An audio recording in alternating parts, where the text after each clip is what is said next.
Kent back. What I got today is the Glock 17 9mm. It is the full size. I ain't really used to these guns. I have shot the 22 and 23 40 cals a little. I've run some rounds through this one, not a lot. I bought it brand new. Every round I've put through it so far, no failure to feed, no failures to eject, nothing. I mean, it's run flawlessly. But I'm gonna be shooting at a gong. And like I said, folks, if this gun don't hit, it ain't the gun. It's probably me, because everything I've ever seen, read, or heard, these guns are great. But get my hearing protection on. Good thing about these guns, they come with a double stack 17 round mag.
Like I said, I hit it some, missed it some.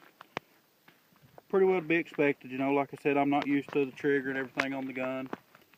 But like I said, for a defense gun, as far as accuracy, everything I've read, they're dead on the money and they are reliable. But that's all for now, folks. This is Kent. Comment, like it, let me know what you think.